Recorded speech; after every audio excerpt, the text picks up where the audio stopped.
जय श्री कृष्णा। मैं श्याम, आपका दोस्त, आपका प्रेमी, आप सखा।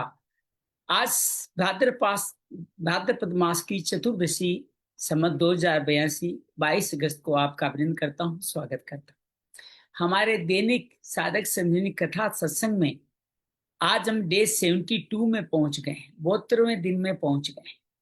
अभी तक अपने प्रथम द्वितीय तृतीय चतुर्थ अध्याय संपूर्ण कर लिया है और पंचम अध्याय के आज 7वें 8वें 9वें श्लोक में प्रवेश करेंगे। आइए इस साधक संजीवनी कथा कहें या व्याख्या कहें या अध्ययन स्वाध्याय कहें, उसमें प्रवेश करते हैं। आंखें बंद करके मन चित आत्मा को प्रभु में लगाते हैं। नमो भगवते वासुदेवाय। नमो भगवते वासुदेवाय। नमो भगवते वासुदेवाय। नमो भगवते वासुदेवाय। नमो भगवते वासुदेवाय। नमो भगवते वासुदेवाय। नमो भगवते वासुदेवाय। वसुदेवसुतं देवं कंसचाणूरमर्दनं देवकी परमानंदं कृष्णं वंदे जगद्गुरुं। श्री कृष्ण वंदे जगद्गुरुं। या देवी सर्वभूतेषु श्रीमद्भगवद्गीता रूपेण संस्थिता नमस्तस्यै नमस्तस्यै नमस्तस्यै नमो नमः। या देवी सर्वभूतेषु साधक संजीवनी रूपेण संस्थिता नमस्तस्यै नमस्तस्यै नमस्तस्यै नमो नमः। गुरुर्ब्रह्मा गुरुर्विष्णु गुरुर्देवो महेश्वर गुरु साक्षात् परम ब्रह्म तस्मै श्री गुरुवे नमः। गजाननं भूतगणाधिसेवितं कपितजम्बूफलचारुभक्षणं उमासुतं शोकविनाशकारकं नमामि विघ्नेश्वराय पादपङ्कजम्। त्वमेव माता च पिता त्वमेव बन्धु च सखा त्वमेव विद्या द्रविणं त्वमेव सर्वं मम देव त्वमेव सर्वं मम देव शांति शांति शांति। आइए हम आज के हमारे इस स्वाध्याय में प्रवेश करें। उससे पहले प्रथम द्वितीय तृतीय चतुर्थ अध्याय का सार संक्षेप करते हैं। प्रथम अध्याय अर्जुन विषाद योग। अर्जुन कौटुंबिक मोह में आकर के युद्ध करने से इनकार करता है, गांडीव को रख देता है। इसको अर्जुन विषाद योग कहा गया। द्वितीय अध्याय सांख्य योग में प्रथम 10 श्लोकों में अर्जुन के विषाद का वर्णन, लेकिन अर्जुन शिष्य बनने के साथ भगवान से प्रार्थना कर ले मेरे लिए उचित मार्ग कहें। भगवान 2 मार्ग बताते हैं, ज्ञान योग कर्म योग। सांख्य योग में 38 सांख्य और ज्ञान योग एक ही नाम है। भगवान बताते हैं शरीर बदलने वाला है, शरीरी आपका अविनाशी है, अविय अजम है। ये बार बार शरीर के जन्मने का कारण बनने वाला है। तो इस विवेक के साथ तुम ये समझो कि शरीर अनित्य है और ये शरीर ही नित्य है, तुम मुक्त हो जाओगे। तुम समता वाली बुद्धि के साथ युद्ध करो, तुम मुक्ति होते चले जाओ। भगवान कर्म योग के बारे में बताते हैं, कर्म में केवल फल का नाश नहीं होता, उल्टा फल नहीं होता। जन्म मृत्यु के भय से मुक्ति मिलती है, एक तत्व अभ्यास में लग जाते हो। जो ऐसा नहीं करते वो कई शाखाओं बुद्धि में होकर के आसक्ति, कामना, क्रोध, मूढ़ता और विवेक के साथ हनन उनका होता चला जाता है। भगवान कहते हैं आपका कर्म करने का अधिकार है, फल पे नहीं, हेतु नहीं बनना, और नया कर्म करने में भी तुम्हारी रुचि नहीं है। भगवान कहते हैं तुम इस तरह से योग, समत्तम योग उच्चित्य के साथ सत्व कर्म करो, कर्तव्य कर्म करो, यही तुम्हारे कर्मों की कुशलता है। और तुम कर्मों की कुशलता करोगे तो राग द्वेष से मुक्त होकर के तुम सभी दुखों की हानि करते हुए स्थिर बुद्धि वाले व्यक्ति हो जाओगे। और स्थिर बुद्धि वाले व्यक्ति ही हमेशा जागृत रहते हैं, बाकी सब लोग जागृत नहीं रहते। तो इस तरह से भगवान स्थित पर के बारे में बार बार बताते हैं कि आप कामना से मुक्त होते हैं, संतोष धन प्राप्त होता है, उनकी दुखों से उद्विग्न नहीं होते, सुखों में स्पृहा नहीं होती, वीतराग भय क्रोध होते, अभिनंदन और आलोचना से मुक्त होते हैं, इंद्रियों को अंतर्मुखी करते हैं। और इस तरह से वो व्यक्ति संयम पूर्वक ये सारे कार्य करते रहते हैं।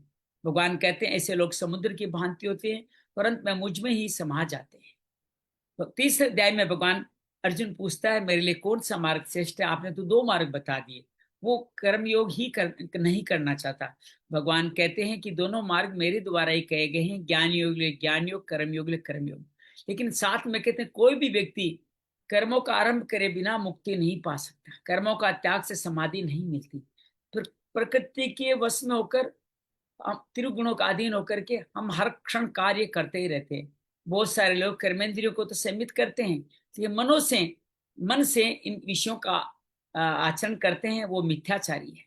भगवान इस तरह कहते हैं तुम नियम पूर्वक अपने इस सेवा क्रम सेवा कार्य ये कार्य करते रहो, तुम जीवन में आगे बढ़ जाओ। इनको भगवान यज्ञ कहते हैं। इसके अलावा सभी अन्य कर्म, यज्ञ कर्म ही मुक्ति देने वाले हैं। यज्ञ कर्म तात्पर्य नियत कर्म, स्व कर्म, सेवा कर्म, परोपकार के कर्म, और ये इनके अलावा सारे कर्म बंधन बांधने वाले हैं। भगवान सृष्टि की रचना के बारे में बताते हैं कि मैंने आपको ये करते हुए कर्म करने के लिए ब्रह्मा के माध्यम से रचा, साधन दिए ताकि तुम दूसरों की सेवा करते हो स्वयं भी उन्नत हो जाओ। तुम इन साधनों का स्व प्रयोग करते हो तो तुम पापी कहलाओगे, चोर कहलाओगे, अघायु कहलाओगे, तुम्हारा पतन होता चला जाएगा। तो भगवान कहते हैं हमारी रचना अन्न से अन्न, जल से जल, वर्षा से वर्षा, यज्ञ अर्थात सेवा कार्य से। सेवा कार्य नहीं करो तो वर्षा नहीं होगी। ये पर हम लोग वर्षा करने का जिम्मेदारी भगवान ने हम पे दे दी है। अनावृष्टि न हो, अतिवृष्टि नहीं, इसलिए हमें सेवा कार्य करना है। उसी में ब्रह्म है, उसी में स्थित हूँ। और इस तरह तुम यज्ञ में हमेशा प्रतिष्ठित होकर के कार्य करते रहोगे। भगवान कहते हैं ऐसे आत्मरत होते हैं, आत्मतृप्त होते हैं, संतुष्ट होते हैं, उनको कोई कार्य करना बाकी नहीं रहता। लेकिन फिर भी वो लोक कल्याण के लिए कार्य करते हैं। जनक आदि सिद्धों की बात हैं, वो राज ऋषि थे, फिर भी सेवा कार्य करते रहते हैं। भगवान कहते हैं मैं भी उन्हीं जैसा हूं, मुझे भी कोई कार्य करना नया प्राप्य नहीं, फिर मैं अतंद्रित सावधान होकर सेवा कार्य करता हूं ताकि लोग वर्ण संकर न बने। इस तरह से सभी लोग सेवा कार्य करते रहते, मैं भी उस तरह से करते रहता हूँ। भगवान इस तरह से बार बार इन बातों को बताते हैं कि गुण कर्म विभाग के अंतर्गत हर एक व्यक्ति को कार्य करते हैं। सिद्ध पुरुषों समझते हैं गुणा गुणेषु वर्तन्ते है। और भगवान कहते हैं अपने मत को भी बताते हैं, मेरा मत है कि जो लोग मंद बुद्धि है उनको दूसरे लोग विचलित ना करें, उनको आगे बढ़ाएं। और भगवान आगे बढ़ाने के लिए कहते हैं मुझ पे समर्पण होकर के विवेक को जगाते हुए, निराशी निर्मम निसंताप दोष दृष्टि न रखते हुए मुझ में श्रद्धा रखते हो, तुम आगे बढ़ो, तुम्हारा कल्याण हो जाएगा। अगर तुम ऐसा नहीं करोगे तो तुम्हारा पतन हो जाएगा। आप इंद्रियों के अर्थ में वर्तते हुए कामनाओं के द्वारा राग द्वेष मिश्रित हो जाओगे, वो तुम्हें वश में कर लेंगे, तुम मेरे पंथ से गिर जाओगे। आपका धर्म है कर्तव्य कर्म, उसमें चलते चलते मृत्यु भी हो जाए तो भी कल्याणकारी है। और अपना स्वधर्म नहीं किया, कर्तव्य कर्म सेवा कर्म नहीं किया, फिर जीवित भी रहे तो तुम्हारा जीना भी भयावह है। अर्जुन पूछता है ऐसा लोग क्यों नहीं कर पाते हैं। भगवान कहते हैं कामना के कारण, कामना से क्रोध होता है, दोनों रजोगुण से तो महापापी है, महावेरी है।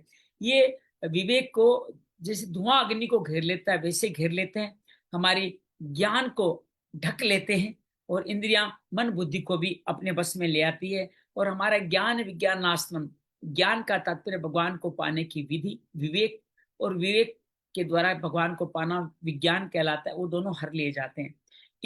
इस शरीर से इंद्रिया सशक्त है, इंद्रिया से मन, मन से बुद्धि, बुद्धि से बुद्धि जब आपके कामना में नहीं जुड़ते तो अहंकार में, कामना जुड़ के अहंकार में चाहते, विवेक जुड़ के मुझको पा जाती है। इसलिए इस काम शत्रु को मार डालो। चतुर्थ अध्याय में भगवान पूरी निष्काम कर्म योग की पूरी इतिहास बताते हैं। मैंने प्रारंभ में अर्जुन श्री कृष्ण कहते हैं मैंने सूर्य ने अपने पुत्र विष्मान को, मनु, इक्ष्वाकु, जनक आदि अनेक सिद्धियों राजर्षियों के माध्यम से आगे बढ़ता रहा, परंपरा में ये लुप्त हो गया, वही उत्तम रहस्य मैं आपको कह रहा हूँ। अर्जुन पूछता है कि आप तो अभी के हैं, आपने कब सूर्य कह दिया। भगवान मुस्कुराते हुए कहते हैं कि मेरे और तुम्हारे कई जन्म हो चुके, मुझे याद है, तुम्हें नहीं याद है। मैं अजन्मा हूं, अब ये हूं। मैं अपने पंच महाभूतों को अपने अधिष्ठान करते हुए स्वयं अवतार लेता हूं योग माया के माध्यम से। कब लेता हूं, जब धर्म की हानि होती है, अधर्म बढ़ जाता है, तब मैं लाता हूं। मैं क्या करता हूं आकर के, भक्तों की रक्षा करता हूं और विनाशकारी शक्तियों का अंत करता हूं। मेरे जन्म और कर्म दिव्य है, जो ये जान लेता है वो मुक्ति। देखो मुक्ति का एक मार्ग और बता दिया, भगवान पे संशय न करो, उनके जन्म कर्म को दिव्य मानो, आप मुक्त हो जाओगे। और को मुक्त हो चुके हैं वो क्या कहते हैं? जी प्रभु जी, वीत राग भय क्रोध से मुक्त होकर के, मुझ पे आश्रित होकर के ज्ञान मार्ग से मुझको भरते हैं। भगवान इसमें इस अध्याय का नाम ज्ञान कर्म संन्यास हो गए, तो तीनों के बारे में बात कर रहे हैं। तो मुझको ही बसते हैं, मुझको ही पा जाते हैं, लेकिन इस कलयुग में सिद्धि शीघ्रता से मिलती है। तो भगवान ने कहा कि देवताओं के पास जाके आप मांगते हो, मिल जाता है, लेकिन आप जन्म कर्म के इसी जंजाल में फंस जाते हो। और मुझसे जो नहीं फंसते वो सब मुझको पाते हैं। भगवान कहते चतुर्वर्ण, ये शूद्र वैश्य क्षत्रिय ब्राह्मण हम मैंने रचे। किसके आधार पे? गुण कर्म। इस जन्म में हमारे जैसे गुण कर्म है, हम सब अपग्रेड हो सकते हैं, हम सब वैसे हो, क्षत्रिय हो, कुछ भी हो, लेकिन हम अगर भगवत अर्चना करते हैं, इस निष्काम कर्म के फल के बीज को बड़ा करते हैं, तो हमारा अपग्रेडेड जन्म मिलेगा। ये मैं ही करता हूँ, लेकिन मैं इसमें बंधता नहीं, लिप्त नहीं होता, मेरे कर्म बंधन मुझे बांधते नहीं है। तो ये बात सारे मुमुक्षु और पूर्व तुम्हारे पूर्वज भी जानते थे अर्जुन, इसलिए तुम उनको जान करके युद्ध करो। कर्म क्या है, अकर्म क्या है, इसमें ज्ञानी जन भी मोहित होते रहते हैं, और जो मोहित नहीं होते मोक्ष को पा लेते हैं। कर्म अकर्म विक्रम, इनकी गति बड़ी गहन है, उनको जानना चाहिए। भगवान कहते हैं कर्म करते हुए कर्ता भाव नहीं होना, फल नहीं, फल का आसक्ति नहीं होता, अकर्म है, और यही निष्काम कर्म है। और जो निषिद्ध कर्म है वो विक्रम है।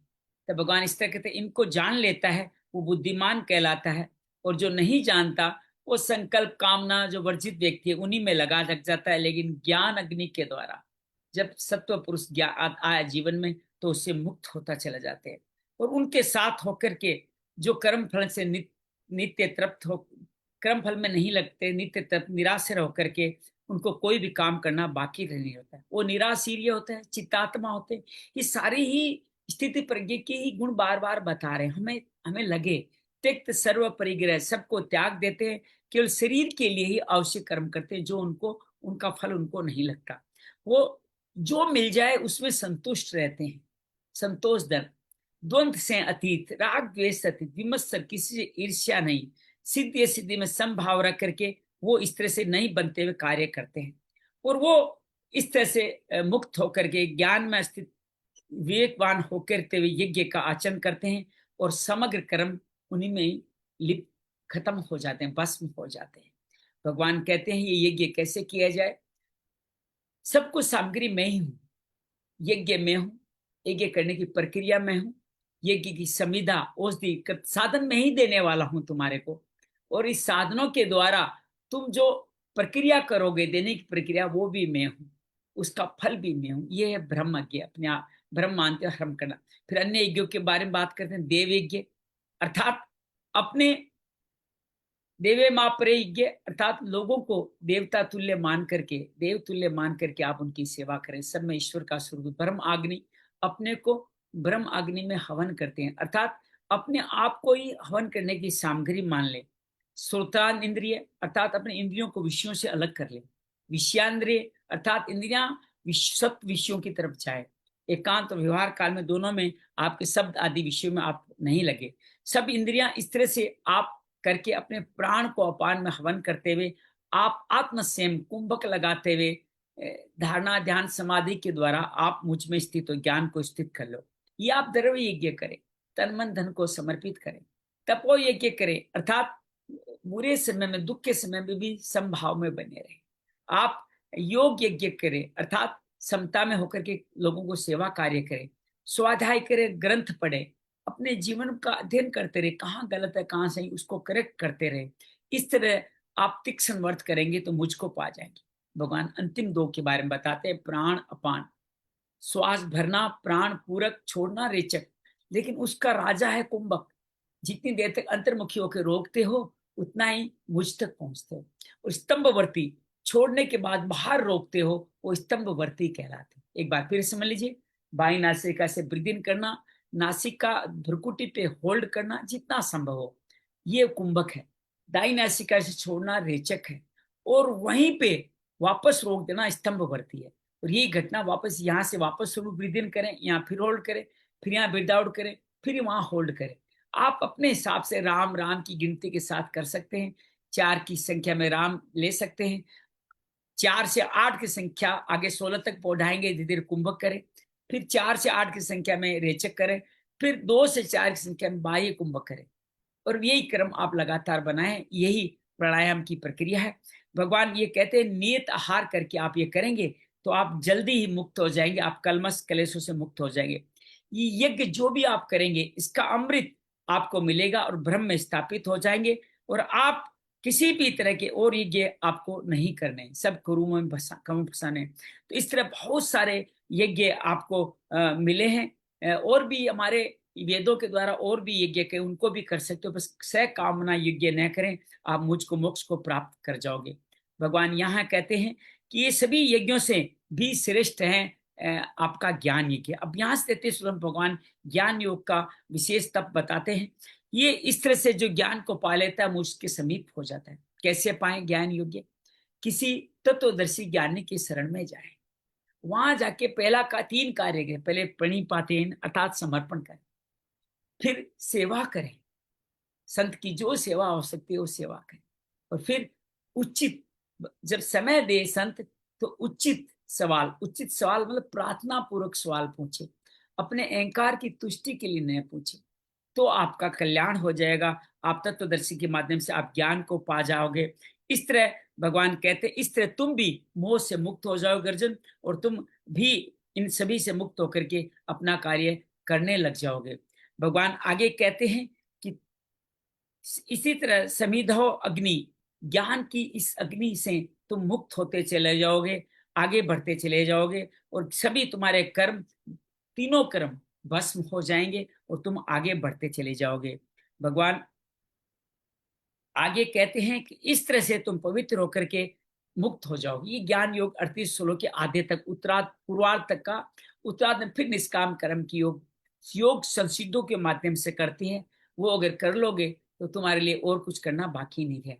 अंजलि से निवेदन करूंगा 39, 40, 41, 42 4 श्लोक पहले चौथे अध्याय के पढ़े, आज भी चौथे अध्याय में चलेंगे, कल से हो सकता है 5वां अध्याय चले, तो आप चौथे अध्याय के पढ़ने का अभ्यास करें। 39, 40, 41, 42 और फिर चौथे अध्याय का भी पहला, दूसरा, तीसरा पढ़ ले। ये 7 श्लोक आप पढ़े।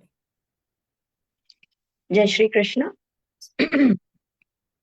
श्रद्धावान् लभते ज्ञानं तत्परः संयतेन्द्रियः ज्ञानं लब्ध्वा परां शान्तिम् अचिरेणाधिगच्छति। अज्ञश्चाश्रद्धाधानश्च संशयात्मा विनश्यति। नायल्लोकोऽस्ति न परो न सुखं संशयात्मनः। योगसंन्यस्तकर्माणि ज्ञानसञ्छिन्न संशयम् आत्मवन्तं न कर्माणि निबध्नन्ति धनञ्जय। तस्मादज्ञानसम्भूतम् हृत्स्थनैर्ज्ञानासिनात्मनः छित्त्वैनं संशयं योगम् आतिष्ठोत्तिष्ठ भारत। ओम तत्सदिति श्रीमद्भगवद्गीतासु उपनिषत्सु ब्रह्म विद्यायां योगशास्त्रे श्रीकृष्णार्जुन संवादे ज्ञान कर्म संन्यास योगो नाम चतुर्थोऽध्यायः। श्री एक कृष्ण। बार हम पहले चतुर्थ अध्याय को संपूर्ण कर लेते हैं। भगवान इसके लिए आवश्यक वस्तु बताते हैं, ज्ञान योग और कर्म योग दोनों के लिए। संयतेंद्रिय हो, इंद्रियों पे आपका स्व नियंत्रण हो, आप साधनों का साधन प्राण होकर के इन साधनों का पालन करें, और साथ में श्रद्धा रखेंगे तो शांति को प्राप्त हो जाए। 3 बात, इंद्रियों को विषयों तक विचरण न करने देना, 100% देते हुए साधन में लगना। साधन कौन सा? सेवा कार्य करें चाहे ज्ञान योग करें, साथ में श्रद्धा भी अत्यंत आवश्यक है। भगवान 40वें श्लोक में कहते हैं जो ऐसा नहीं करते हैं वो विवेकहीन श्रद्धा संशयात्मक, तीनों एक ही वस्तु है। उनके निर्णय ये लोग हितकारक है, न परलोक भी उनके लिए हितकारक है।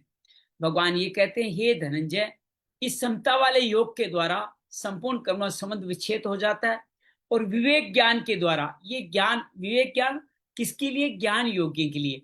उन सब के संपूर्ण संशयों का नाश हो जाता है और उनको कर्म फल नहीं बांधते।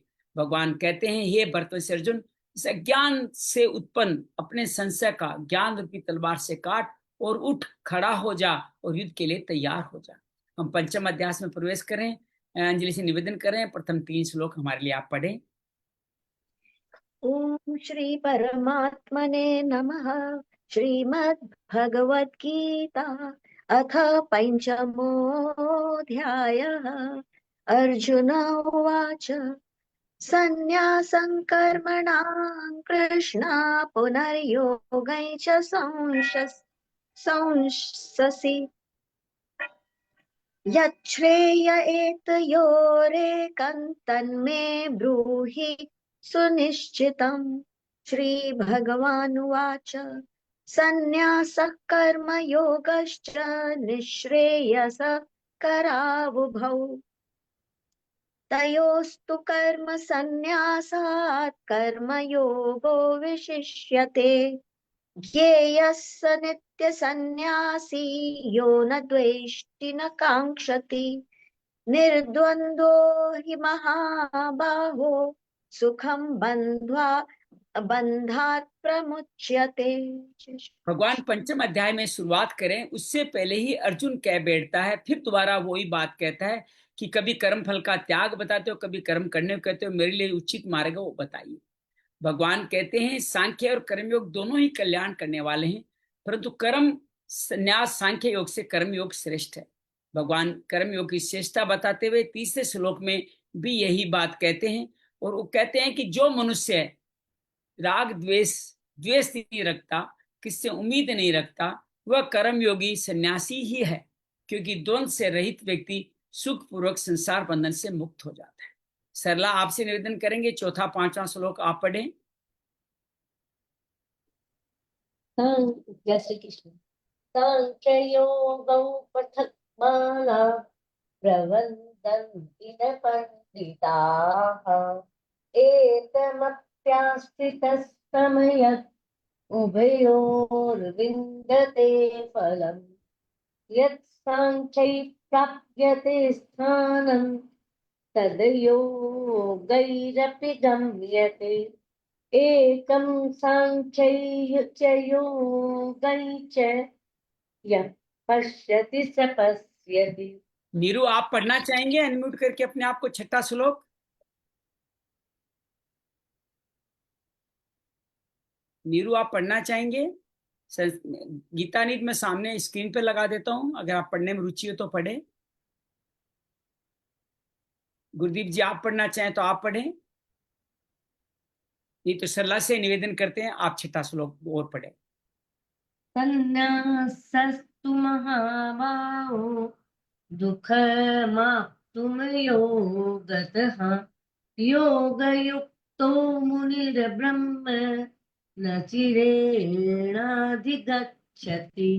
तो भगवान चौथे श्लोक से इसी बात को और स्पष्ट करते हुए कहते हैं, जो बेसमझ जिनको बुद्धि सीमित है वही सांख्य और कर्मयोग को अलग अलग फल वाला कहते हैं। सांख्य योग का और कर्मयोग का फल मैं ही हूं। पंडित जन इनमें से किसी भी एक साधन में स्थित दोनों के फल परमात्मा को प्राप्त कर लेते हैं, अर्थात जो प्राप्त करते हैं वही पंडित है। सांख्य योग के द्वारा जो तत्व प्राप्त किया जाता है, कर्म योगियों के लिए भी वही प्राप्त किया जाता है। सांख्य और कर्म योग को जो एक देखता है वही ठीक देखता है। अगर आप दोनों को अलग अलग देखते हैं फल की दृष्टि से तो आप गलत देखते हैं। भगवान छठे में और स्पष्ट करते हुए यहाँ कहते हैं कि कर्मयोग के बिना, अब यहाँ कर्मयोग की फिर सिद्धता करते हैं, कर्मयोग के बिना सांख्य योग सिद्ध होना कठिन है। और जो कर्मयोगी है वो मुनि भी है, उनको मुनि कहा गया है। वो कर्मयोगी जो मननशील है वो शीघ्र ही ब्रह्म को प्राप्त कर लेता है। तो कर्मयोग का श्रेष्ठ बताते हैं। आइए आज के मैं कर्मयोगी के लक्षण का वर्णन, पहले भगवान ने ज्ञान योगी के बहुत लक्षणों का वर्णन बार बार किया है, स्थित प्रज्ञा के माध्यम से और भी। अब कर्मयोगी के लक्षणों का वर्णन करते हैं। देखिए हम सब लोग कर्मयोगी ही हो सकते हैं, तो हमारे क्या क्या लक्षण हो सकते हैं सेवा कार्य करने से, वो हमें भगवान यहाँ दिखा रहे हैं। बहुत मेरे रोम हर्षण रोंगटे खड़े होते हैं श्लोक को पढ़ते हुए। बहुत अद्भुत श्लोक है, आइए पूरी श्रद्धा से पढ़ते हैं। योग युक्तो विशुद्धात्मा विजितात्मा जितेंद्रिय सर्वभूतात्म भूतात्मा कुर्वन् अपि न लिप्यते। बड़ा सुंदर है। 3 बार 2 बार भी आया है विशेष के लिए। जितेंद्रिय, जिसकी इंद्रियां अपने वश में है, जिसका अंतःकरण निर्मल है, जिसका शरीर अपने वश में है। 3 बातें, शरीर को जीत लिया, अंतःकरण को जीत शुद्ध कर लिया, इंद्रियां वश में। और चौथा क्या है? संपूर्ण प्राणियों की आत्मा ही जिसके आत्मी है, आत्मा अर्थात सबको अपने में, अपने अंदर भगवान को, अर्थात सब में भगवान को देखता है, उन सब की आत्मा को अपनी आत्मा मानता है, वो कर्मयोगी कर्म करते हुए भी लिप्त नहीं होता। कर्मयोगियों के 4 भाव बहुत अद्भुत है। जितेंद्रिय, इंद्रियों में वश होने का तात्पर्य राग द्वेष से रहित होना। इसलिए भगवान कर्मयोग बार बार इसको कर, यस्व इंद्रियाणि मनसा नियम है तस्मात् इंद्रियाणि है, 2 नियम है। ये बार बार कहते हैं, इंद्रियों को वश में किए बिना कर्मयोग का साधन होना कठिन है। विशुद्ध आत्मा, अंतःकरण की मलिनता में क्या हेतु है? संसारिक पदार्थों का महत्व। जहां संसारिक पदार्थों का महत्व रहता है वहीं कामना रहती है। साधन निष्काम तभी होता है जब वो संसारिक पदार्थों को महत्व को नहीं पाता। अर्थात ये ब्रांड, ये चीज, ये वस्तु, ये चाहिए मुझे, ये चीज, संसारिक पदार्थ से मुक्त होते हैं, वो ही मुक्ति पाते हैं।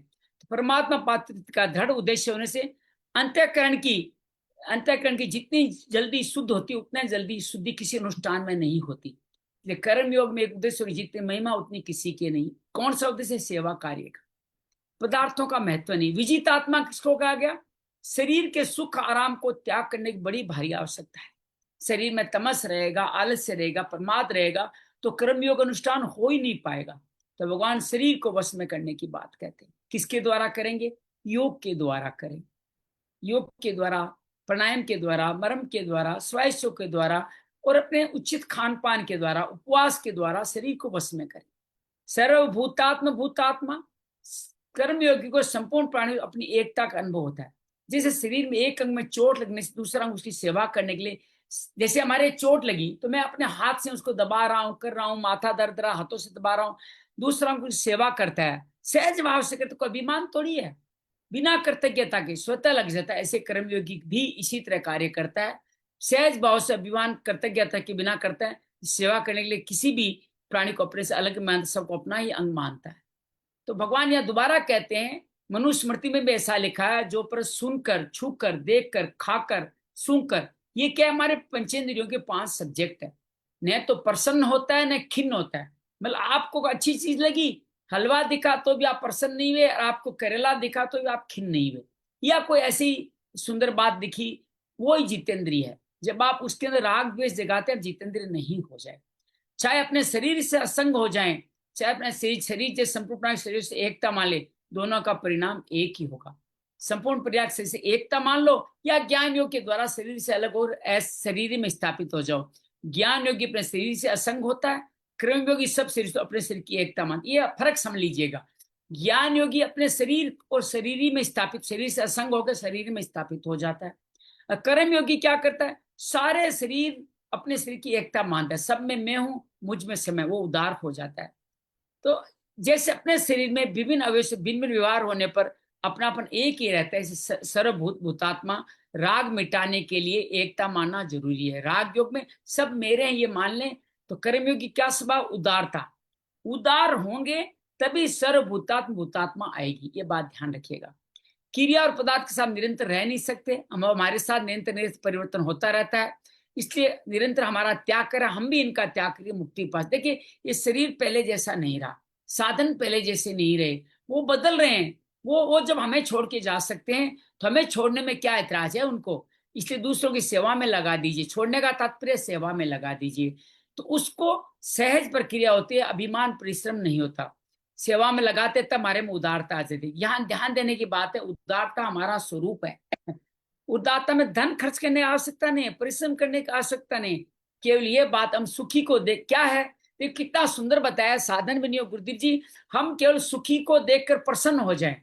ये पतंजलि भी जो 4 तरह की बातें बताते हैं, मैत्री, करुणा, मुदित, उपेक्षा, इसको चित्त प्रसादनम कहा गया है।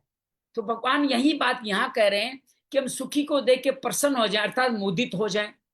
और दुखी को देख करके करुणित, करुणा आ जाए, दयालु हो जाए। यहाँ दयालु भी लिख गया लेकिन शब्द वही है कुलदीप जी, करुणा आपने पूछा था।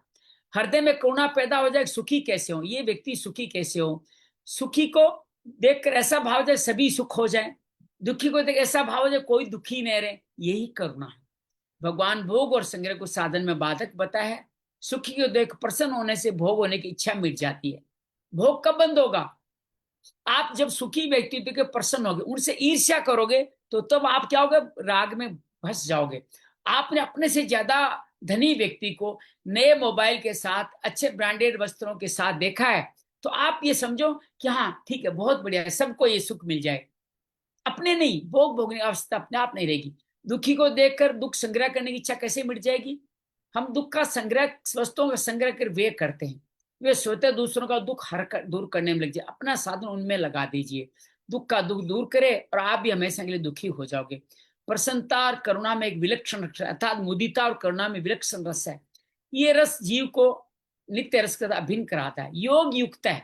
अब योग युक्त है, इन चार चीजों से जो युक्त है, गुरुदीप जी आप लेट आए, वो योग युक्त है। जितेंद्रिय, विशुद्ध आत्मा, विजित आत्मा, सर्वभूतात्म भूतात्म, इंद्रियों को नियंत्रित करने वाला, अपने शरीर को नियंत्रित करने वाला, और जो सभी साधनों के साथ अपना एकाकार कर ले, सभी भूतों के साथ एकाकार कर ले, उन्हीं को योग युक्त कहा गया है। साधन में स्वभाव प्रति न होने में क्या कारण है? उद्देश्य रुचि में भिन्नता। जब अंतःकरण में संसार का महत्व, तब तक उद्देश्य रुचि का संघर्ष प्राय मिटता नहीं। उद्देश्य अविनाशी परमात्मा का होता है तो आप मुक्त हो जाए। योग युक्त ऐसे कर्मयोगी के लिए आया है जो जिसकी उद्देश्य रुचि दोनों परमात्मा हो जाए। नष्ट होने फल किंचित मात्र भी न चाहे तभी कर्मयोग होता है। कर्मयोग फल की इच्छा। अब उदारता का वर्णन बताते हैं। उदारता गुण भी है, हमारा स्वरूप भी है। हमारे पास जो पदार्थ है दूसरे की सेवा में लग जाए, इस भाव से कार्य करते हैं, उदारता गुण है। जो पदार्थ है वे हमारे हैं ही नहीं, ऐसा समझ के सेवा में उदारता, ये उदारता हमारा स्वरूप है। ये साधन जो हमारे है ही नहीं, इससे पदार्थ संबंध विच्छेद होता है, स्वरूप ज्यों का त्यों हो जाएगा। कर्म योग का उद्देश्य वही था जो सबको मिल सकता है, सदा सहज रहता है। जो किसी की मिलता है, किसी को नहीं मिलता, कभी रहता है कभी नहीं रहता, उसका उद्देश्य नहीं होता है। तो परमात्मा बार बार ये कहते हैं, परमात्मा का उद्देश्य होने से ही कर्मयोगी को योगता कहा गया, क्योंकि उत्पन्न नष्ट होने वाली वस्तु कर्मयोगी चाहता ही नहीं। इस चीज को योगता कहा। छठे अध्याय में इसको योगारूढ़ कहा जाएगा। कुरन्नपि न लिप्यते, कर्मयोगी कर्म करते हुए कर्मों से नहीं बंधा। कर्मों के बंधन में हेतु है कर्मों के प्रति ममता, कर्मों के फल की इच्छा, कर्म जिन्हें सुख की इच्छा, उसका भोग, कर्तृत्व, अभिमान। ये 5 चीजें हैं जो बंधन करती है। कर्म करने के प्रति ममता, फल की इच्छा मतलब कर्ता, ममता मतलब कर्ता भाव, उससे कर्म से कुछ सुख मिल जाए इसकी इच्छा होना, फिर उसका भोग भी कर रहे हैं और साथ में अभिमान भी करो। ये सारे कर्म से हमारे जीवन में आते चले जाते हैं अगर काम के प्रति ममता रखते हो। किंचित पात्र इच्छा ने कर्म वे भी कर्म करते हुए भी बंधना नहीं, कर्म अकर्म हो जाते हैं। सांख्य तो गुणा गुणेशु वर्तन्ते, गुण ही गुण वर्तन, ऐसा मानकर कर्मों से नहीं लिप्त होते। कर्मयोगी के लिए परित के कर्म करते हुए कर्म से नहीं बनता, अर्थात दूसरे कर्म करने उसके कर्म भी गुणा गुणेशु वर्तन्ते की तरह हो जाता है। ये एक भाव, ये कर्मयोगी कर्म करते समय तो निर्लिप्त ही है, कर्म न करते समय भी वह निर्लिप्त है। कर्म करने न करने से कोई प्रयोजन तो सदा निर्लिप्त रहता है। सांख्य योगी जड़ता का त्याग करके चिन्मय के साथ अपनी एकता मानता है। कर्म योगी शरीर मन इंद्रिया की संसार के साथ एकता मानता है और उन क्रियाओं को अपनी नहीं मानता। संसार संसार के लिए बताता है। किसी का उपकार किया तो मैंने किया, मेरे द्वारा ऐसे किया, ऐसा कैसे मान सकता है? नहीं मानता कर्मयोगी, इसलिए वो कर्म करता हो भी करता नहीं तो कर्मों से लिप्त नहीं होता। परिशिष्ट का भाव ये शरीर इंद्रिया अंतःकरण से संबंध विच्छेद होना। जब कर्मयोगी संपूर्ण प्राणियों के साथ अपनी एकता का अनुभव होता है तो कर्म करते हुए कर्तापन। जब आप सब लोग में भगवान दिखने, एकता का तात्पर्य है जिनकी आप सेवा करो उनमें प्रभु जी दिखने लग जाते हैं, तो आप कर्तापन नहीं रहता। कर्तापन नहीं होने से कर्म बंधन कारक नहीं होते। अब भगवान सांख्य योग के साधन की बात, कर्मयोग की बात, फिर सांख्य योग की बात करेंगे। याद रहे ये अध्याय भी ज्ञान कर्म योग है, तो इसमें भी दोनों की बातें होने वाली है। अब ये जो मैं कठिन श्लोक कह रहा था गुरुदीप जी, वो आया है। भगवान इसमें हमारे 13 तरह के हमारे जो क्रियाएं उनकी चर्चा करते हैं, जो ज्ञान योगी जिनसे मुक्त होता है। नेव किंचित करोमिति युक्तो मन्येत तत्ववित्, यहां तक ठीक है। अब बड़ा कार्य होगा। पश्यन् श्रवन् स्पृशन् जिग्रन् अस्नन् गच्छन् ग्रहन् प्रलपन् विसृजन स्वपन श्वसन उन्मिशन निमिशन अपि इंद्रियाणि इंद्रियार्थेषु वर्तन्ते इति धारयन्। तो ये बहुत अद्भुत श्लोक है। मैंने इसको नीचे से भावार्थ के साथ पढ़ा तो मैं बोल पाया, नहीं तो मैं भी गड़बड़ करता ही हूँ इसके अंदर। भगवान क्या कहते हैं, तत्व को जानना है। तो सांख्य योगी क्या करता है, देखते हुए इंद्रियों से देखता है, कानों से सुनता है, स्पर्श करता है, सूंघता हुआ और खाता हुआ। अब 5 इंद्रियां तो ये खत्म हो गई आपकी, अर्थात सूंघना, खाना, स्पर्श करना, सुनता, देखता। अब बात करें कर्मेंद्रियों की।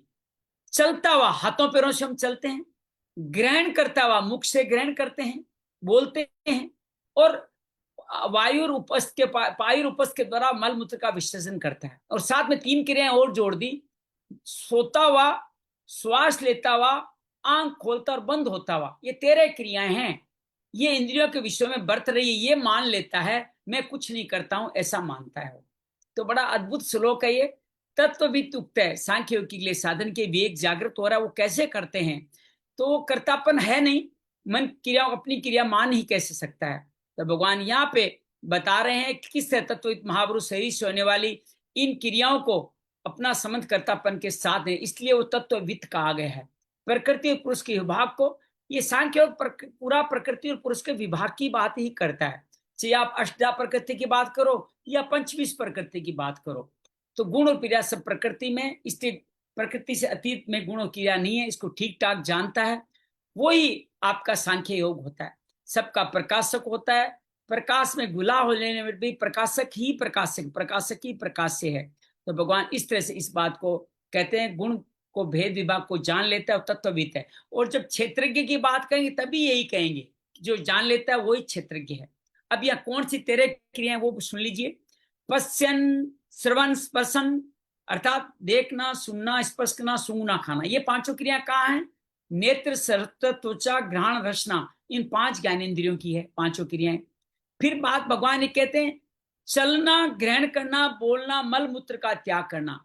ये 4 बल्कि 5 कह सकते हो कि एक से आप मल त्याग करते हो, एक से मूत्र त्याग करते हो, क्रियाएं 5 ही है। ये कर्मेंद्रियों की क्रिया है। सोना, ये क्रिया अंतःकरण की है। श्वास लेना, एक क्रिया प्राण की, आंखें खोलना और मूंदना, ये दोनों क्रिया कुरुम नामक उप प्राण की है।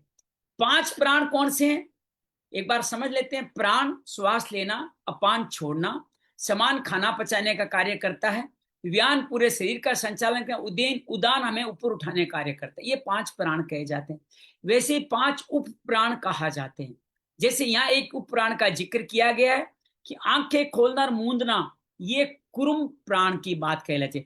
ऐसे ही आपकी पलक झपकना, उन्मिशन, जिसको निमिष मुनि से जोड़ा करके उन्मिशन कहा गया है, ये कुरुम नामक उप प्राण की है। वैसे ही 4 तरह के उप प्राण और है, जिसमें जम्हाई लेना, आपका क्या बोलते हैं, खांसना, और इस तरह के कोई बहुत सारे 4 उपप्राण, मुझे अभी पूरा याद नहीं आ रहा है। 4 उपप्राण मैं ग्रुप में भेज दूंगा, आप पढ़ लीजिएगा। तो ये 13 तरह की क्रियाएं भगवान ने ज्ञानेन्द्रियां, कर्मेंद्रियां, अंतःकरण, प्राण, उपप्राण, संपूर्ण क्रियाओं का यहाँ उल्लेख कर दिया है। इसलिए तो कहते हैं गीता में सब कुछ है, पातंजलि भी है, योग भी है, सब कुछ है। ये के संपूर्ण क्रियाएं प्रकृति, कार्य, शरीर, इंद्रिया, मन, बुद्धि, प्राण आदि के द्वारा होती है, शरीर के स्वयं के द्वारा नहीं। ज्ञान योगी ये मानता है ये सारी क्रियाएं शरीर, इंद्रिया, मन, बुद्धि, प्राण करता है, मैं तो ये हूं ही नहीं, मैं कर ही नहीं पा रहा हूं। दूसरा एक भावी, एक सांख्य वर्ण, आश्रम, स्वभाव, परिस्थिति के अनुसार शास्त्र शरीर निर्वाह की क्रियाएं, खान पान, व्यापार करना, उपदेश न लिखना, पढ़ना, सोचना आदि क्रियाएं न होती हो, ऐसी बात नहीं है। उनके द्वारा भी सब क्रियाएं हो सकती है। ज्ञान योगी उपदेश तो देते ही है, और बहुत सारे ऐसे ज्ञान योगी हैं जो जनक आदि ज्ञान योगी कहे गए, जो बहुत सारे लोगों को, सुखदेव जी को भी ज्ञान देते थे। तो तात्पर्य ये है कि वो जीवन निर्वाह के कार्य करते हैं, ऐसा नहीं होता है, लेकिन वो अपने आप को कर्ता नहीं मानते, मन बुद्धि पूर्वक करते हैं, पढ़ना लिखना, सोचना, पीना, भोजन करना, पर तो अनेक क्रिया ऐसी होती है जिनको मनुष्य जानकर भी नहीं करता। जैसे श्वास का आना जाना हमारे नियंत्रण में नहीं है, आंखों खुलना बंद होना हमारे नियंत्रण में, हालांकि कुंभक लगा के, त्राटक करके थोड़ी देर के लिए हम इनको नियंत्रण में करते हैं, लेकिन ये हमारे नियंत्रण में नहीं है। इन क्रिया करता अपने को न मानने के बाद श्लोक में क्यों कही है, इसका तात्पर्य कि श्वासों को आना जाना क्रिया स्वाभाविक होने वाली है। प्राणायाम आदि में आप जान के क्रिया करते हैं, आंखों खोलना बंद करना भी जानकर किया जा सकता है, इसलिए कर्ता अपने आप को न माने।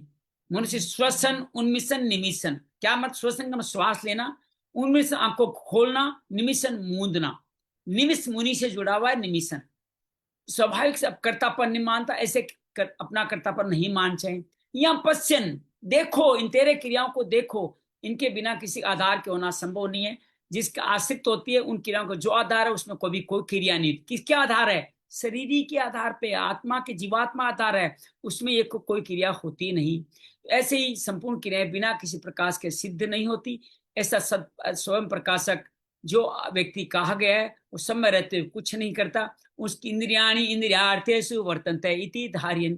कर्तापन है तो क्रिया किसके किसके द्वारा हो रही है? भगवान कह रहे हैं इंद्रियां इंद्रियों के विषय में हो रही है, आप उसमें लीन नहीं हो। इंद्रियों में कर्तव्य बताने में नहीं है, परंतु कर्तव्य रहित निर्लिप्त बताने में है। इंद्रियां स्वतः ही कार्य करती है। ज्ञानेन्द्रियां, कर्मेंद्रियां, अंतःकरण, प्राण, उपान, सभी को इंद्रियाणी पद के अंतर्गत ही लिया गया है। एक बात फिर बता दूं, इंद्रियों के 5 विषय हैं, शब्द, स्पर्श, रूप, रस और गंध। नीचे से देखें तो गंध, रस, रूप, स्पर्श, शब्द, इन विषयों में इंद्रियों का बर्ताव होता है। संपूर्ण इंद्रिया से प्रकृति के कार्य है, संपूर्ण क्रिया प्रकृति में होती है। गीता के 30 अध्याय में भगवान ने यही कहा था, प्रकृति क्रियमाणानि गुणे हैं कर्माणि सर्वसः। फिर 13वें अध्याय में कहेंगे, प्रकृत्यैव च कर्माणि क्रियमाणानि सर्वसः। गुणों का कार्य होने से इंद्रिया उनके विषयों को गुण कहा जाता है। गुण ही गुणों में बरत रहे हैं, गुणा गुणेषु वर्तन्ते, जो 30 अध्याय में कहा है। और उसके अलावा, गुणों के अलावा कोई करता नहीं है। आप अपने आप को करता क्यों माने? तमस आया तो आप सो गए, रजस आया तो आपने खाना खा लिया, सत्व आया तो आपने अच्छी बातें कार्य कर ले। तो गुणा गुणेषु वर्तन्ते नान्य गुणे बे कर्तारम यदा दृष्टानुपश्यति। तात्पर्य यह है, प्रकृति से होने वाली और प्रकृति गुणों सभी इंद्रियों को होने वाली बात वास्तव में एक ही है। क्रिया का तात्पर्य परिवर्तन है। परिवर्तन क्रिया प्रकृति में होती है, प्रकृति की अक्रिया नहीं होती। नेव किंचित करो मिति मन्येत, यहां मैं करता नहीं हूं, इसका तात्पर्य ये नहीं है कि मैं पहले करता था। स्वरूप में करता न तो वर्तमान में, न भूत में, न भविष्य में। क्रिया मात्र प्रकृति में हो रही, प्रकृति सदा क्रियाशील है। इस बात को आप जब क्रियाओं को अपना मान लेंगे तो हम कर्ता बन जाएंगे। जैसे मनुष्य रेलगाड़ी के डब्बे में बैठा है जो चल नहीं रहा है, परंतु रेलगाड़ी चलने के कारण उसका चले बिना ही चलना हो जाता है ना। हम चल नहीं रहे हो तो भी रेलगाड़ी चले, हम चल जाते हैं। रेलगाड़ी चलने के कारण अब चलने से रहित नहीं हो सकता। ऐसे ही क्रियाशील प्रकृति कार्य स्वरूप स्थूल सूक्ष्म किसी कारण से शरीर के साथ संबंध जोड़ लेता है, तो स्वयं कर्म न करते हुए भी कर्ता बिना नहीं रह सकता। सांख्य योगी शरीर इंद्रिय अंतःकरण आदि के साथ कभी अपना संबंध मानता नहीं, इसलिए कर्ता पर अनुभव नहीं करता। जैसे शरीर का बालक से युवापन होना, बालों का काले से सफेद होना, खाए हुए अन्न का पचना, शरीर का सरबल निर्बल होना, सब क्रियाएं स्वतः ही होती है। संपूर्ण क्रियाओं को इसी तरह जब यह स्वतः होती है तो इंद्रियों की क्रियाओं को भी स्वतः मान लेता है। गुणेश गुणेश गुणा गुणेश वर्तन्ते मान लेता है, तो वो कर्ता भाव का अनुभव नहीं करता। गीता में स्वयं को कर्ता मानने वाली निंदा की गई है। इसका शुद्ध स्वरूप को कर्ता मानने को मलिन अंतःकरण वाला कहा गया।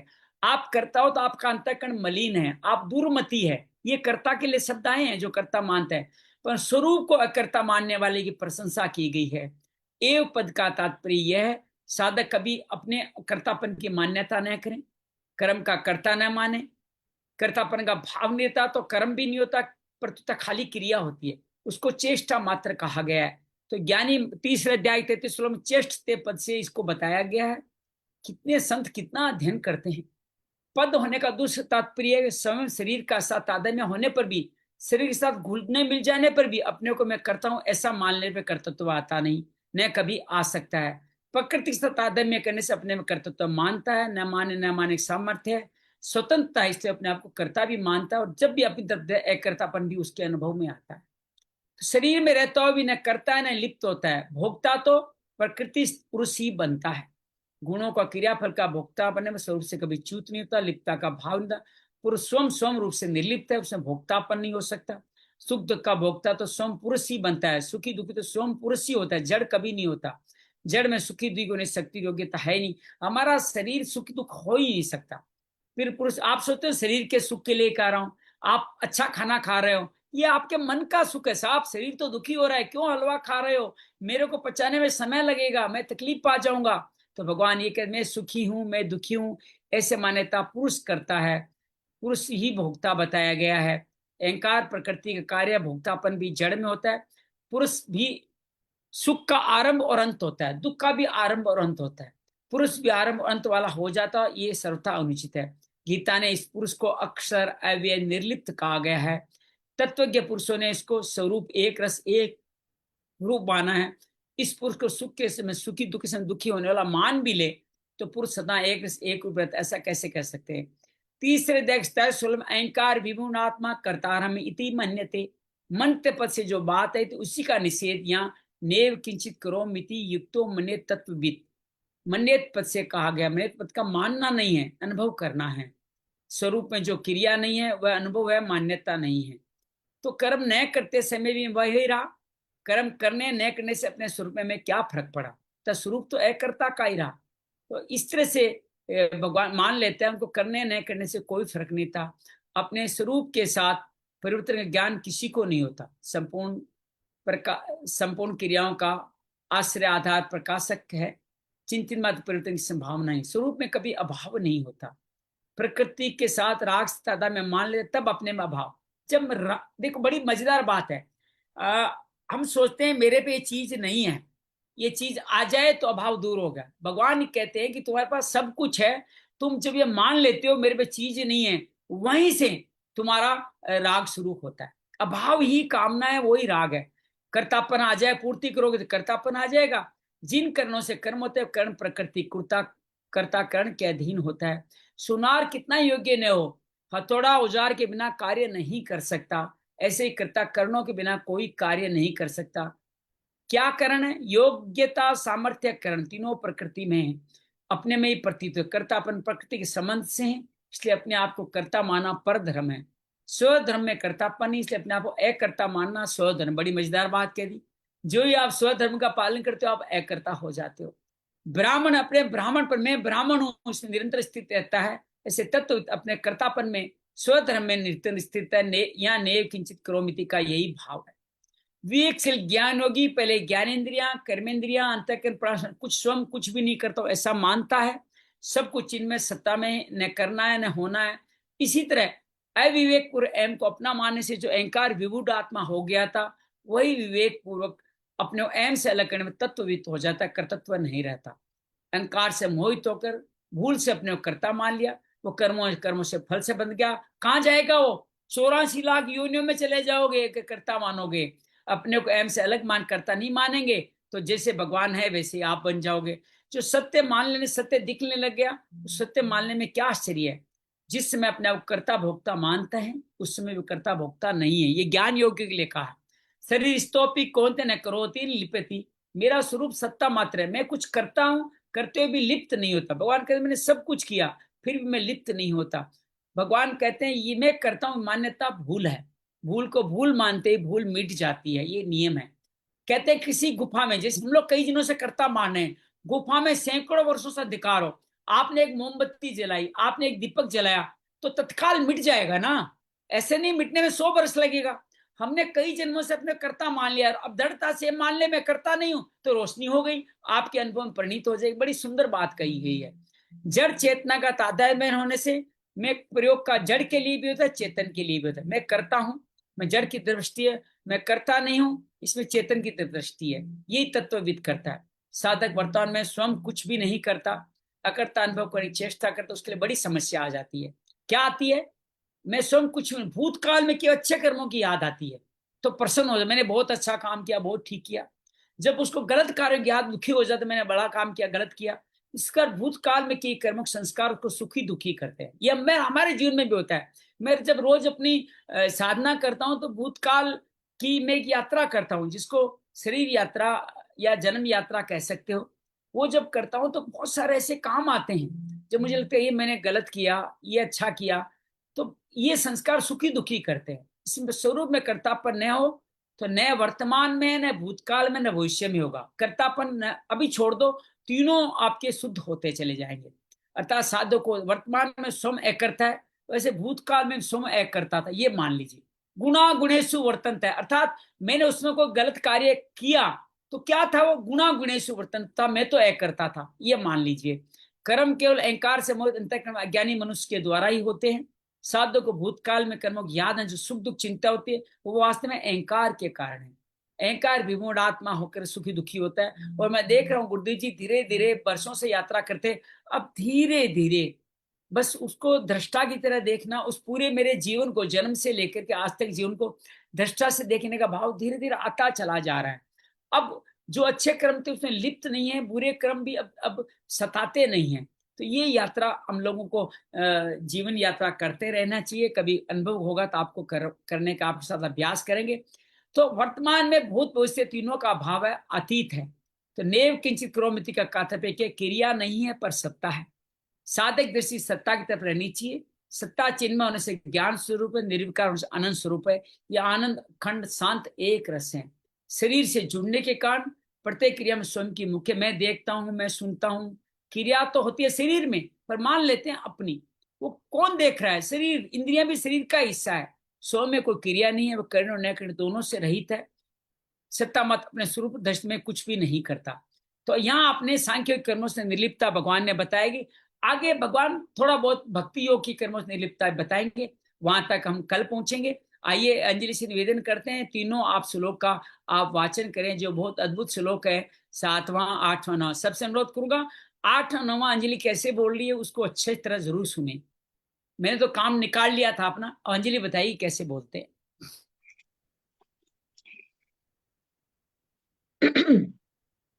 योग युक्तो विशुद्धात्मा विजितात्मा जितेन्द्रियः सर्वभूतात्मा भूतात्मा कुर्वन्नपि न लिप्यते नैव किंचित् करोमीति युक्तो मन्येत तत्त्ववित् पश्यै शृण्वन् स्पृशै जिघ्रन् नश्नन् गच्छन् स्वपै श्वसन् प्रलपन् विसृजन् गृह्णन् नुन्मिषन् निमिषन्नपि इन्द्रियाणीन्द्रियार्थेषु वर्तन्त इति धारयन्। बहुत अद्भुत बोला आपने। तीनों का भावार्थ बता दीजिए अब। तो भगवान कहते हैं कि एक जो कर्मयोगी है वो कर्म करता हुआ भी ना कर्म करता है, लेकिन वो ना किसी चीज में लिप्त नहीं होता। उसका मन भी उसके अपने वश में है और उसकी इंद्रियां भी वश में है, विश्व उसका अंतःकरण भी वश में है। संपूर्ण प्राणियों को वो ना अपना मतलब परमात्मा का स्वरूप समझकर उसकी आत्मा मतलब जिसकी ऐसी आत्मा है कि वो संपूर्ण प्राणियों को भी ना आत्म स्वरूप समझता है, परमात्मा का ही स्वरूप समझता है। तो ऐसा कर्मयोगी जो है वो लिप्त नहीं होता इन सब चीजों में। फिर आगे वो कहते हैं कि अर्जुन, तत्व को जानने वाला जो सांख्य योगी तो देखता देखता हुआ, सुनता हुआ, स्पर्श करता हुआ, सूंघता हुआ, भोजन करता हुआ, गमन करता हुआ, सोता हुआ, श्वास लेता हुआ, बोलता हुआ, विसर्जन करता हुआ और ग्रहण करता हुआ, आंखों को खोलना मूंदना भी सब इंद्रियां जिसकी अपने अपने मतलब उसकी सारी इंद्रियां अपने अपने काम कर रही हैं, इस प्रकार जो समझ लेता है तो ऐसा कि मैं कुछ नहीं करता, यानी कि आई डू नथिंग। उसका जब ये भाव आ जाता है कि आई डू नथिंग, ये सारी काम जो है वो इंद्रियां अपना अपना कर्म अपने आप कर रही हैं, तो वो एक कर्मयोगी वो मुझे अच्छी तरह से मेरे मतलब वो लिप्त नहीं होता और मुझे अच्छी तरह से जान लेता है। बहुत बढ़िया, बहुत बढ़िया। तो कर्मयोगी गुरुदीप जी आप 7वां श्लोक पढ़ें। सरला तैयार हो जाएं 8 और 9 के लिए। गुरुदीप जी 7वां श्लोक पढ़ें। बड़ा आनंद आ रहा है। वाह जी वाह। जय श्री कृष्णा। योग युक्तो विशुद्धात्मा विजितात्मा जितेन्द्रिय है सर्वभूतात्मा भूतात्मा कुर्वन्नपि न लिप्यते। क्या कहते हैं भगवान से कर्मयोगी के 4 लक्षण क्या बताए हैं? कर्म योगियों के लक्षण बताए जी, जिसने अपनी इंद्रियों को वश में कर लिया और उसका अंतःकरण निर्मल हो गया, वो अंदर से शुद्धिकरण के लिए, जिसका शरीर इंद्रियों के साथ साथ उसका शरीर भी वश में है। यहाँ पर विजात्मा के इन्होंने संज्ञा दी है प्रभु कि कर्म योग में शरीर के सुख आराम का त्याग करने की बड़ी भारी आवश्यकता है, बहुत उसका बढ़िया, त्याग करना बहुत बहुत बढ़िया, इंपॉर्टेंट है। राइट। संपूर्ण प्राणियों की आत्मा ही जिसकी आत्मा है, जिससे कि हमने जैसे पिछले श्लोक में समझा था कि भगवान बता रहे हैं कि सब में अपने आप को देखो, सभी प्राणियों में अपने आप को देखो और अपने अंदर परमात्मा को देखो, उस हिसाब से कार्य करें, जिसको कि हम आजकल की लैंग्वेज में समझते हैं कि बिहेव योरसेल्फ। अगर हमने ये वर्ड अपने अंदर उतार लिया तो कभी गलत काम हम लोग कर ही नहीं सकते, हर जगह प्रभु ही प्रभु मिलेंगे हमारे को, बहुत बढ़िया, बहुत बढ़िया। और वो सलाह किसी बढ़िया में भी आत्मा ना। व्यक्ति में होता है, जी, अपने आप सारे काम करते रहते बहुत हैं। बढ़िया। हरिओम। सलाह सांख्य योगी के थोड़े, सांख्य योग थोड़ा मुश्किल है ना, इसलिए श्लोक भी थोड़ा मुश्किल है। सांख्य योगी के पढ़े हैं बाप। नैव किंचित करोमीति युक्तो मन्ये तत् तत्त्ववित् पश्यै शृण्वन् स्पश्यै जिघ्रन् न सनन् गच्छन् स्वपैश्वसन् प्रलपन् विसृजन् गृह्णन् नुन्मिषन् निमिषन्नपि इन्द्रियाणीन्द्रियार्थेषु वर्तन्त इति धारयन्। वाह वाह, बहुत सुंदर बोला, बहुत सुंदर। आपके पापा जी कहते हैं ये श्लोक बड़े मुश्किल हैं, आपने तो बोल लिया पर। मैंने उनको भेजा भी था कि जब हम लोग सीख रहे थे ना, तो इसने विशेष रूप से हम लोग को ये 2 श्लोक सिखाए थे, क्या तो मैंने भावार्थ है इसका? भेजा भी था। तत्व को इसमें कहते हैं कि तत्व को जानने वाले सन्यास योगी देखता हुआ, सुनता हुआ, स्पर्श करता हुआ, सूंघता हुआ, खाता हुआ, चलता हुआ, सोता, सांस लेता, बोलता, त्यागता, ग्रहण करता, आंखों को खोलता, बंद करता हुआ, सब ये सब वो जानता है कि इंद्रियां अपने अपने विषयों में लगी रही है और मैं स्वयं कुछ नहीं कर रहा हूँ। सब ये सब क्रियाएं भगवान की इच्छा से हो रही है। भगवान कृष्ण अर्जुन को समझा रहे हैं कि कर्म करते हुए कर्मों के बंधन से हम कैसे मुक्त रह सकते हैं, ये उनको समझा रहे हैं। बहुत बढ़िया। आइए थोड़ा ध्यान करके समझते हैं कि कर्म योगी और सांख्य योगी दोनों को मिला के देखें क्या निकलता है। धीरे से आंखें बंद कर ले। शरीर के साथ एकात्मकता, विजितात्मता, शरीर को यथासंभव स्थिर बना ले। शरीर के प्रति कृतज्ञ भाव लाएं। पैरों पे ध्यान, पीठ पे, पेट पे, छाती पे, कंधों पे, भुजाओं में, सबके साथ एकाकार हो रहे। गला, षडांग शरीर, गले तक के षडांग शरीर के साथ एकाकार हो जाए। कृतज्ञ भाव लाते ही शरीर के साथ विजितात्मा भाव आने लगता है।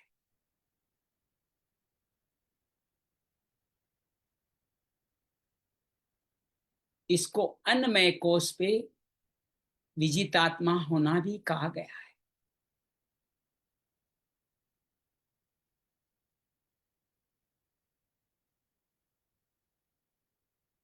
गले से ऊपर पंचेंद्रियों पे ध्यान, नासिका, श्वसन, और जिसके माध्यम से स्मेल की प्रक्रिया करते हैं। जीभ जिससे रस लेते हैं, स्वाद लेते हैं, आंखें जिनसे देखते हैं, त्वचा जिसे स्पर्श करते हैं, कान जिसे सुनते हैं, हाथ पैर जिनके द्वारा चलन करते हैं, मुंह से ग्रहण करते हैं, वायु उपस के द्वारा मल मूत्र त्याग करते हैं। ये समस्त क्रियाएं इंद्रियों में वर्त रही है। इन इंद्रियों को विषयों से जब चाहें आप विमुक्त कर ले। मैं कुछ नहीं देख रहा, मैं कुछ नहीं शोषण कर रहा, जब इंद्रियां अंतर्मुखी हो जाती है, विषयों से अलग हो जाती है, तो यही इंद्रियां अंतर्मुखी होकर के आपके अंतःकरण को निर्मल करती है। निर्मल होते ही सभी भूतों के साथ सभी लोगों को आप परमात्मा स्वरूप मानने लगते। सर्वभूतात्म भूतात्मा, और आपका अंतःकरण भी निर्मल हो जाता है। तभी ये भूतात्म भूतात्मा जीवन में घटता है। हर कर्म योगी एकर्ता भाव से फल की आसक्ति बिना जब सेवा कार्य करते हुए कर्म करता है, तो ये सब उनके जीवन में स्वतः ही घटते हैं और परम में स्थापित हो जाता है। यहाँ कर्म योग, ब्रह्म योग, भगवत दर्पण योग, इंद्रियों का नियंत्रण योग, विषयों का नियंत्रण योग, सभी कुछ स्वतः ही घटने लग जाता है। गहरी लंबी श्वास भरें और छोड़ें। अपना ध्यान श्वासों पे ले जाएं। श्वास आ रहे हैं, श्वास जा रहे हैं। हम इसमें कुछ भी नहीं कर।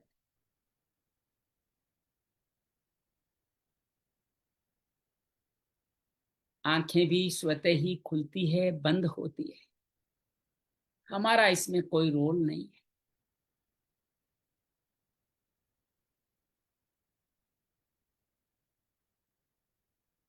ये सभी तेरह प्रक्रियाएं शरीर में घटती ही रहती है।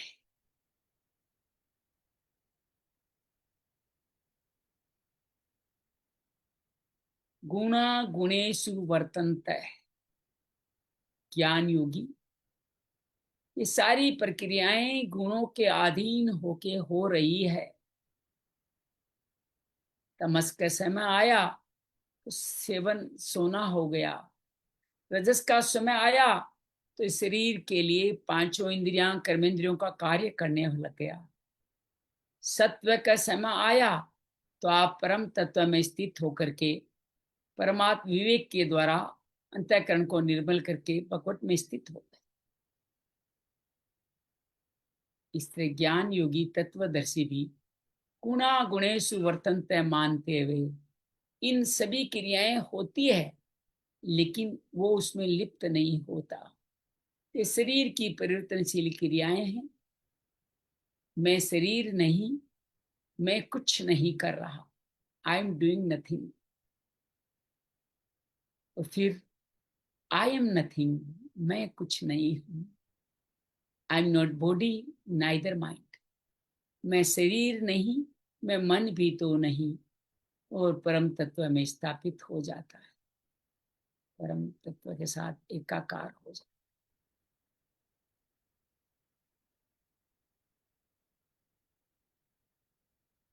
विश्राम कर।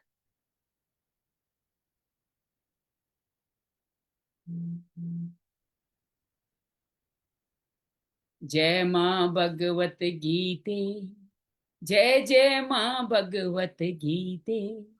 हरि कमल विहारिणी, हरि कमल विहारिणी, सुंदर सुपुनीते। जय जय मां भगवत गीते। दया सुधा बरसावनी, मातु कृपा कीजे, मातु कृपा कीजे। हरिपद प्रेम दान कर, हरिपद प्रेम दान कर, अपनों कर लीजे। जय जय मां भगवत गीते।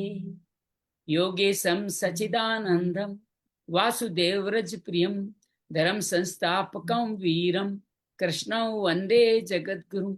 श्री कृष्ण वंदे जगत गुरु। शांति शांति शांति। जब चाहे मुस्कुराते हुए, शरीर परिसर के प्रति सजग होते हुए अपनी आंखें खोल सकते। उम्मीद है आपको ये कर्म योगी और सांख्य योगी की तुलना का ध्यान अच्छा लगा होगा और समझ में आया होगा कि किस तरह दोनों किस तरह से कार्य करते हैं। तो एक कहता है मैं करता नहीं, ये सब कुछ अपने आप, और दूसरा क्या कहता है, मैं शरीर मन नहीं, मैं तो शरीर ही हूँ, सब कुछ अपने आप गुणा गुणेषु वर्तते कार्य कर रही है। मैं, मेरा इसमें क्या रोल है? आई एम नथिंग, मैं आई एम डूइंग नथिंग। तो ये बहुत अद्भुत है। उम्मीद है आप सब लोगों ने इसको समझा होगा। जितना भी जीवन में उतार सके, गीता तो स्वर्ण मात्र से भी कल्याण करती है, उतार सके उतना ही बहुत कल्याण। यहीं पे आज विदा लेंगे। कल फिर हम चतुर्थ तीर्थ पंचम अध्याय में और आगे बढ़ जाएंगे। 10वें 11वें 12वें श्लोक में हम लोग पढ़ेंगे, तो और पंचम अध्याय को, कर्म संन्यास योग को और अच्छी तरह समझ। जी गुरुदेव जी। प्रभु, एक तो जब मैं आ रहा हूँ ना, तो मैं आपके साथ हमेशा बना रहता हूँ, मेरे बहुत कानों में ये फिर अच्छा, ये अच्छी ध्यान बात है, रहता ये अच्छी बात है, है। ये अच्छी बात है। चलो। और एक लाइन पता नहीं उतरी है, अब उसको थोड़ा मार्गदर्शन करें। आभार व्यक्त करें तो अभाव नहीं रहेगा। बहुत बढ़िया, बिल्कुल सही बात है। अभाव क्यों नहीं रहेगा, समझिए इसका कारण समझिए। जो ही आप ग्रेट्यूड में होते हो, कृपा बरसने लग जाती है। जब कृपा बरसती है तो अभाव कहां से होगा? कृपा भाव भी नहीं है, ईश्वर कृपा बरसाता है जब आप ग्रेटिट्यूड में होते हो। माता पिता का धन्यवाद करें, प्रकृति का धन्यवाद करें, अपने दुखों के लिए ईश्वर का धन्यवाद करें। मैं अपने जीवन में सबसे ज्यादा ईश्वर का धन्यवाद दुखों के लिए करता हूँ, कि मुझे इतने सारे दुख दिए, मैं तुम्हारा कितना आभार व्यक्त करूं, कितना कल्याण किया तुमने मेरे को दुख दे करके। तो आप अति जो ही सुंदर। आप करते हैं, अब आप दुखों का धन्यवाद करेंगे तो पता है क्या होगा? आप बताइए क्या होगा, किसका दुख अभाव? ज्यादा आएंगे, दुखों का अभाव हो जाएगा। नहीं अभाव हो ज्यादा जाएगा। आएंगे, क्या परमाणु में अभाव हो वही बात जाएगा। नहीं जाएगी। नहीं नहीं, अभाव हो जाएगा। जो ही कृतज्ञता दिए, भगवान कहते हैं ये तो इसका भी अभाव करना पड़ेगा। ये इसके प्रति भी तो कृतज्ञता अर्पित कर रही है, धन्यवाद। इसके भी अभाव कर दो, धन्यवाद। दुख का भी अभाव कर दो। ठीक अति है। सुंदर, अति सुंदर, अति बहुत बहुत सुंदर। धन्यवाद, बहुत बहुत कृपा धन्यवाद। जी, मस्त रहे, कृपा आनंद बड़ी कृपा। आनंद।